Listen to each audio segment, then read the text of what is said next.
Seorang wanita tempatan mendakwa dirinya telah dimatikan secara rasmi oleh sistem kerajaan apabila sijil kematian dikeluarkan atas namanya walaupun beliau masih hidup, sekaligus menyebabkan dirinya hilang hak sebagai warga negara, tidak memiliki dokumen pengenalan diri dan hidup dalam ketakutan selama bertahun-tahun. Pendedahan mengejutkan itu dibuat oleh aktivis sosial Datuk Dr. Kalai Vanar yang mewakili mangsa dikenali sebagai Nur Sharmila binti Muhammad Adam atau nama asalnya Parmila anak perempuan Panir Selvam dalam satu sidang media hari ini. Menurut beliau, mangsa yang pernah berada di bawah jagaan Jabatan Kebajikan Masyarakat JKM sejak kecil didakwa dimatikan secara pentadbiran apabila satu sijil kematian dikeluarkan atas namanya walaupun beliau masih hidup dan pernah memegang maikat yang sah.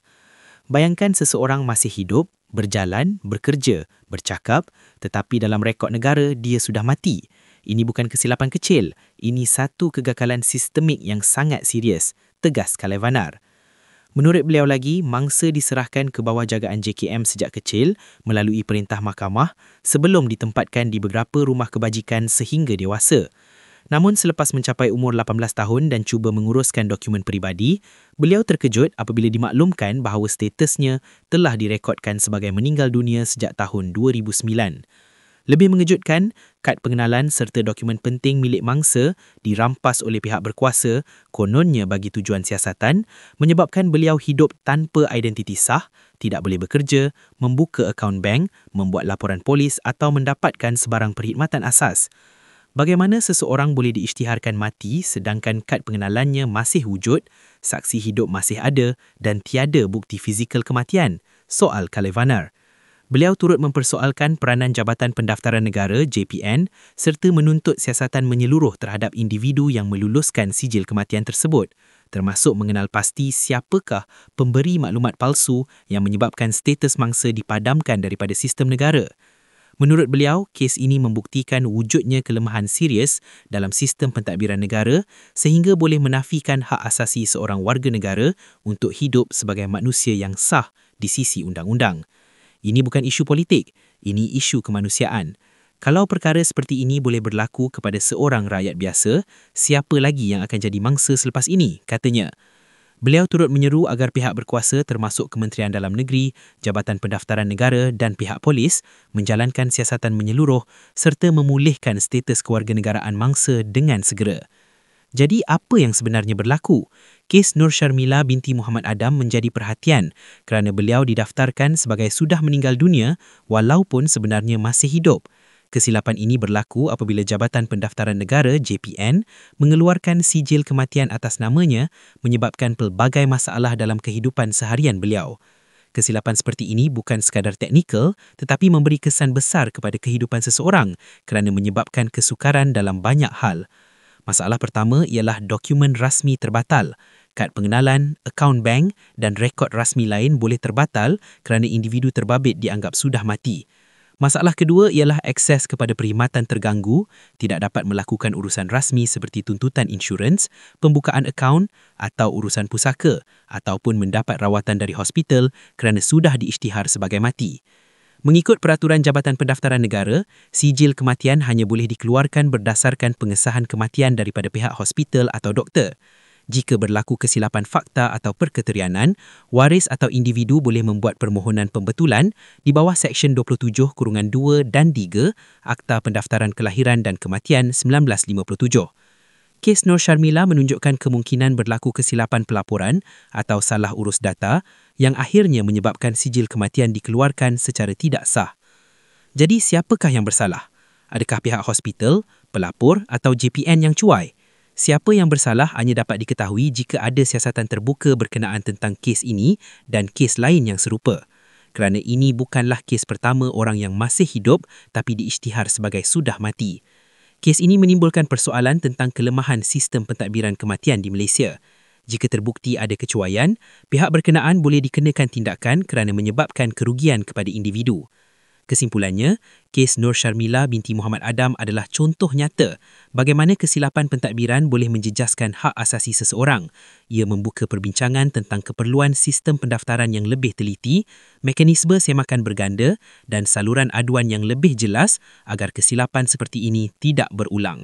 Mari kita dengar penjelasan oleh aktivis sosial Datuk Dr. Kalaivanar.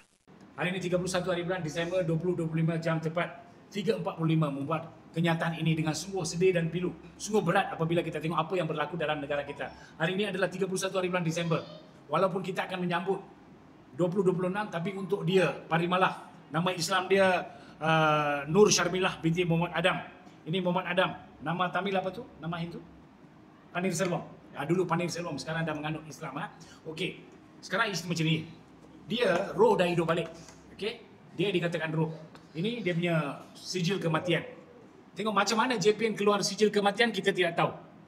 Okey? Kita tahu. Kini tiada. Sekeping kertas menjadi pengganti. Tiada lagi jasad. Tiada lagi wajah senyuman. Hanya kertas bertintih. Waktu kematianmu untuk ku tatap. Itulah jadi. Tengok betapa korbannya bila seorang hidup. Pada masa 4 tahun, dia itu berada di mana? Okey, pada masa 4 tahun, bapa dia Panir Selvom, iaitu Muhammad Adam, dia oleh kerana ada banyak anak, mungkin ada masalah keluarga. Dia serahkan kanak-kanak umur 4 tahun ini kepada Jabatan Kebajikan Masyarakat. Bukan calang-calang, bukan senang-senang nak masuk Jabatan Kebajikan Masyarakat tau. Kena ambil perintah daripada mahkamah, Panir Selvom kena pergi ke mahkamah, pegawai daripada JKM, Jabatan Kebajikan Masyarakat, kena pergi siasat, buat perintah di mahkamah depan yang arif. Lepas tu baru dia akan terima. 4 tahun dia dah masuk Tengku Budriah di Ceras. Daripada 4 tahun sampai umur 10 tahun, di mana pegawai dia ada, nama pegawai itu, tengok. Muhammad Razali, Encik Muhammad Razali bin Abdul Hamid. Dia adalah pegawai pendaftar di Kuantan masa itu. Di Kuantan dia masukkan Tengku Ampuan Fatimah, rumah kanak-kanak. Masa dia 10 tahun. Daripada 10 tahun sampai 15 tahun, beliau dimasukkan ke Arau, rumah kanak-kanak Arau Perlis.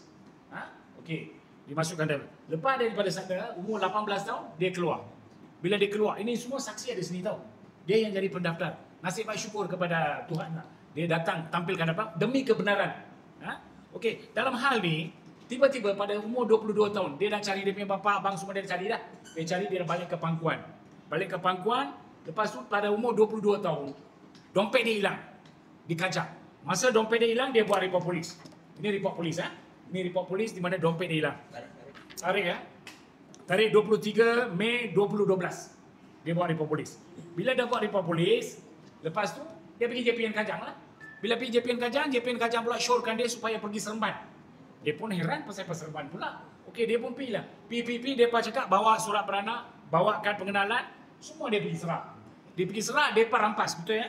Depa rampas. Depa cakap, kita nak buat siasatan. Kita nak ambil balik. Sebab dia kata, you ada sijil mati, you sudah mati. Kenapa mangkuk sangat?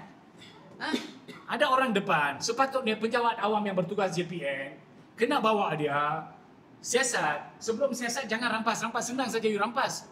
You dah rampas dia punya hal. So, apa yang saya pertikaikan di sini, kita sebagai daripada aktivis sosial daripada Sekretariat Bahana Kesihatan Negara, mohon jasa baik Ketua Pengarah Tuan Badrul Isham bin Alias betul-betul serius dalam hal ini, dan juga Pengarah Bahagian Kematian, Anak Angkat dan Kelahiran Muhammad Syahuddin bin Aziz, Syawaluddin bin Aziz, betul-betul tanya diri sendiri, kalau ini saudara dia, tengok pemain daripada luar negara, dia main bola, kita iktirafkan dia sebagai warga negara Malaysia, terus bagi IC. Ini pula dia lahir di sini tau, dia lahir di sini, bukti Sungai Kukuh daripada 4 tahun sampai umur 18 tahun, dia ada di bawah jagaan kebajikan, Jabatan Kebajikan Masyarakat, itu pun dengan perintah mahkamah. So kenapa tiba-tiba IC dia dirampas? Macam mana dia bagi ni? Polis kena satu. Polis kena tangkap siapakah pemaklum dia. Kalau abang dia ke saudara dia ke, tangkap dia. Macam mana dia boleh katakan dia tak meninggal? So semasa IC ada dekat dia, macam mana mereka boleh keluarkan sijil? IC masih ada dekat dia. Dia serah IC pada umur 22 tahun. Ini pula sijil dikeluarkan. Konon dia mati. Bila mati itu? 15 hari bulan September tahun 2009. 2009. 19.